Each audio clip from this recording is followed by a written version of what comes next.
Toilet में चुड़ैल। रेशमापुर नाम का एक गांव था। गांव के सारे लोग शौचालय करने के लिए खेत में जाया करते थे, लेकिन वो गांव एक भूतिया गांव था।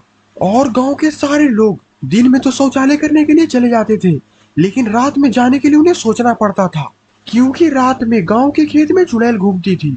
आमी जाए तो माँ सुनल हमा।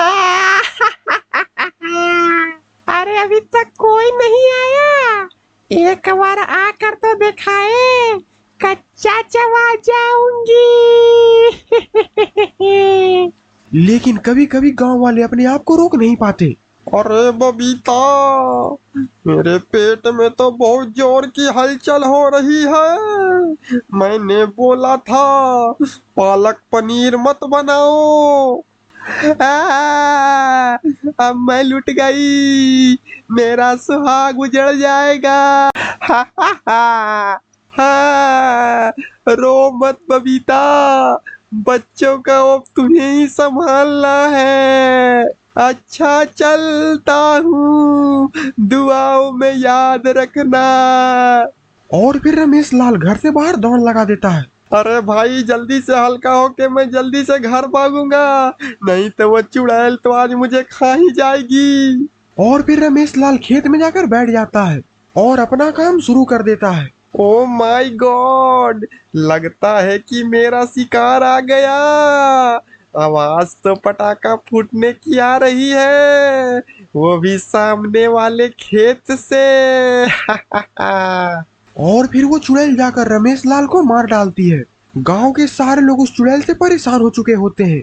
अरे महेंद्र, कुछ ना कुछ इस चुड़ैल का उपाय लगाना पड़ेगा, नहीं तो हम लोग का भी एक दिन ऐसा समय आएगा कि वो हम लोग को भी मार डालेगी। अरे हाँ भाई विनोद, चलो हम लोग एक काम करते हैं, हम लोग गांव में ही एक पैसा मिलाकर शौचालय बनवा लेते हैं, जिससे कि हमें खेतों में नहीं जाना पड़ेगा। और फिर अगले दिन ही गांव वाले पैसा मिलाकर गांव में एक शौचालय बनवा लेते हैं। अरे भाई विनोद, अब हमें उस चुड़ैल से कोई खतरा नहीं है, अब हम लोग रात में भी गांव में शौचालय करने जा सकते हैं, और वो चुड़ैल भी हमारा कुछ नहीं बिगाड़ पाएगी। गांव में सब कुछ ठीक हो जाता है, लेकिन उस चुड़ैल का तो धंधा बंद ही हो चुका है, क्योंकि उसने कई दिनों से इंसान को मारकर नहीं खाया है, जिसके कारण उस चुड़ैल की भूख काफी बढ़ चुकी है। मुझे बहुत जोरों की भूख लगी है, अगर मैं आज एक इंसान नहीं चिबाऊंगी तो मैं भूख के कारण मर जाऊंगी। और फिर वो चुड़ैल इंसान को चबाने के लिए गांव की तरफ चल जाती है। गांव में जाकर देखती है कि गांव वाले तो यहाँ पर शौचालय बनवा चुके हैं। अच्छा, तो ये बात है, इसी के कारण गांव वाले खेत में नहीं आ रहे हैं रात में। अब देखो मैं इस गांव वालों का क्या हाल करती हूँ। तभी उसी वक्त रामू घर से शौचालय जाने के लिए बाहर निकलता है। बहुत जोर की आई है रे भैया, जल्दी चलो, नया नया शौचालय बना है। लेकिन वो चुड़ैल तो शौचालय के बाहर ही खड़ी होती है। रामू उस चुड़ैल को देखकर काफी घबरा जाता है। अब कहाँ बचकर जाओगे, अब जल्दी से मेरे पेट में जाने के लिए तैयार हो जाओ। अरे चुड़ैल, तू क्या सोच रही है कि ये खेत है? ये हमारा गांव है।